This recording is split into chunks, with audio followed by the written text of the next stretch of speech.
CID के episode 26 की शुरुआत एक होटल से होती है, जहां एक आदमी हमें कार से कुछ निकाल कर लेते हुए दिखता है। फिर उसकी पत्नी महक का उसे फ़ोन आता है। वह उससे बात करते हुए होटल की लिफ्ट में जाता है। लिफ्ट में होटल के स्टाफ में से एक आदमी मौजूद होता है। वह उससे 8वें फ्लोर पर जाने को कहता है, लेकिन वह स्टाफ मेंबर कहता है कि यहाँ 8वां फ्लोर है ही नहीं। इसके बाद वह होटल के मैनेजर के पास जाता है, जहाँ उनकी थोड़ी बहस होती है। मैनेजर सिक्योरिटी को बुलाकर उसे होटल से बाहर निकलवा देता है।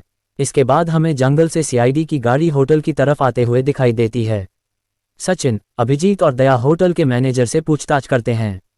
वहां एक और लड़की मौजूद होती है, जो बताती है कि पुलिस पहले ही सीसीटीवी फुटेज चेक कर चुकी है। तभी वहां महक का पति आ जाता है और कहता है कि इन लोगों ने उसकी पत्नी को कहीं छिपा दिया है। वह सीआईडी से अपनी पत्नी को खोजने की विनती करता है। सीआईडी टीम लिफ्ट से ऊपर जाती है और 7वें फ्लोर पर पहुंचती है। तो वो आपस बात करते हैं कि होटल को तो 7 ही फ्लोर है, लेकिन महक का हस्बैंड बोलता है कि वहां पर सीढ़ियां है। जब वे सीढ़ियों से ऊपर जाते हैं तो वहां टेरेस होता है। तभी होटल का मैनेजर और महक का पति आपस में लेने लगते हैं, जिसके बाद महक का पति बेहोश हो जाता है।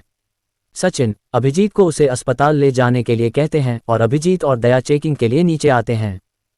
तभी उन्हें एक आदमी दिखाई देता है जो भूत का सांड गाता होता है। उसके साथ बात करने पर वो दया और अभिजीत को वह बताता है कि होटल का मालिक कई दिनों से लड़कियों को गायब कर रहा है और किसी को इसकी खबर नहीं है। इसके बाद हमें सीआईडी ब्यूरो का सीन दिखाया जाता है, जहां एसीपी अभिजीत को बताते हैं कि एक होटल के ऊपर भूत का गाना बना है, मतलब इससे कुछ गड़बड़ जरूर है। तभी वहां पूर्वी आकर विशाल ने होटल का टिकट बुक करने का स्क्रीनशॉट हॉस्पिटल से भेजा है, ऐसा बताती है। इसके बाद अभिजीत एसीपी सर को सुझाव देते हैं कि उन्हें उस होटल के बाजू के होटल में जाकर पूछना चाहिए। वहीं पंकज उन गायब हुई लड़कियों के बारे में जांच करने को कहता है। एसीपी होटल के अंदर बेस बदल कर जाने की बात करते हैं और वो भूत को बाहर निकालना पड़ेगा, ये सा भी बोलते हैं। फिर पूर्वी और पंकज उस होटल में जाकर मैनेजर को बोलते हैं कि उनको होटल का 8 फ्लोर में रूम चाहिए। फिर होटल की महिला मैनेजर उन्हें बताती है कि वहाँ 8 फ्लोर नहीं है, बल्कि सिर्फ 7 फ्लोर हैं। फिर पूर्वी और पंकज 7वें फ्लोर पर रूम लेते हैं और वहां जाते हैं और एक कमरे में घुसकर वहां कैमरा और माइक लगाकर वहां से बाहर सबूत ढूंढने के लिए जाते हैं। तभी वहां उन्हें एक बकरी की आवाज़ सुनाई देती है। वहां के सफाई करने वाले से जब वे फर्श पर पड़े खून के बारे में पूछते हैं तो सफाई करने वाला जवाब देते हैं कि उन्हें नहीं पता ये खून कहाँ से आता है। इसके बाद वे उस बकरी की आवाज़ के पीछे जाते हैं और वहां पर एक कुक होता है। फिर वो कुक से पूछताछ करते हैं तो कुक कहता है कि यहाँ पर होटल का खाना बनाने के लिए बकरियां करती रहती हैं। फिर सीन में दूसरी तरफ अभिजीत एक दूसरे होटल के मैनेजर से पूछताछ करता है कि आपको उस होटल के बारे में कुछ पता है क्या, जहां से लड़कियां गायब होती है। तभी वहां एक वेटर उनकी बातें छिपकर सुन रहा होता है। अभिजीत उस वेटर के चुप कर पीछे जाता है और उससे पूछता है क्या चुप कर सुन रहे हो। तब वो सारी जानकारी बताता है। वेटर बताता है कि होटल से लड़कियां गायब होती है और होटल का मालिक भी होटल में ही चुप कर रहता है। इसके बाद अभिजीत ये जानकारी पंकज को फ़ोन पर बताता है। तभी पंकज को होटल में एक वेटर दिखाई देता है, जो होटल के मालिक को खाना देने की बात कर रहा होता है।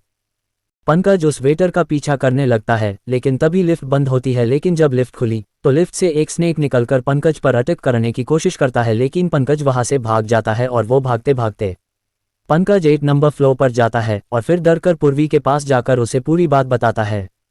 पूर्वी उसकी शर्ट में लगे कैमरे के बारे में पूछती है तो पंकज बोलता है कि वहीं पे गिरा होगा जहां पर उसके ऊपर स्नेक ने अटैक किया था। और फिर वो वहां जाते हैं तो उनको वो कैमरा मिल जाता है। फिर पंकज और पूर्वी होटल में 1 नंबर के फ्लावर में जाने की कोशिश करते हैं, लेकिन वो सिर्फ 4 नंबर पे ही होते हैं। फिर वहां पर उनको पहले मिला हुआ कुक मिलता है। फिर वो वहां से जाते हैं तो एक जगह पे व्हीलचेयर पर बैठे आदमी को देखते हैं। वे उसे आवाज़ देते हैं, लेकिन वह अचानक गायब हो जाता है। फिर पूर्वी एसीपी को फ़ोन करके बताती है कि होटल में ज़रूर कोई बड़ा राज छुपा है। तभी व्हीलचेयर वाला आदमी, जो कि भूतपाल था, वो सीआईडी ब्यूरो में आता है और कहता है कि जब उसके होटल पर सवाल उठाए जाएंगे तो उसे कुछ ना कुछ तो करना ही पड़ेगा। इसके बाद सीन होटल में शिफ्ट होता है, जहां पंकज और पूर्वी होटल के एक कमरे की एक्स्ट्रा चाबी लेने का प्लान बनाते हैं। पूर्वी लेडी मैनेजर के पास जाकर उन्होंने बुक किया हुआ रूम का चाबी मांगती है, लेकिन तभी वहां मधुमक्खियां आ जाती हैं, जो कि पंकज ने ही मधुमक्खियों के छत्ते को पत्थर मारकर भेजी होती हैं, जिससे अफरा तफरी मच जाती है। और इसी दौरान पूर्वी चुपके से चाबी ले लेती है। फिर हमें सीआईडी टीम ब्यूरो में दिखती है, जहां होटल के मालिक भूतपाल के बारे में बात हो रही होती है। तभी भूतपाल को होटल से फ़ोन आता है और वह अर्जेंट है बोल के होटल की तरफ जाता है। फिर उसके जाने के बाद वहां पर एक पुलिस वाला आता है और बताता है कि भूतपालम ने किसी और लड़की की गायब होने की केस को पैसे देकर बंद किया है। वही दूसरी और सीन में पूर्वी चुराई हुई चाबी से कमरा खोलती है, लेकिन उसे वहां कुछ नहीं मिलता। फिर उसे एक दीवार खोखली लगती है। जब वह वहां कुछ जांचने लगती है, तभी उसे कोई आदमी आने की आवाज़ सुनाई देती है, तो वो उस दीवार को बिना चेक किए ही वहां से बाहर चली जाती है और फ़ोन पर सचिन से बात कर रही होती है। तभी उसे एक सांप काट लेता है। अभिजीत उस वीडियो को देखकर पंकज को कॉल कर बताते हैं कि होटल में पूर्वी 6 नंबर के फ्लोर पर है। फिर पंकज तुरंत उसको देखने पहुंचते हैं और पता चलता है कि उसकी हालत गंभीर है।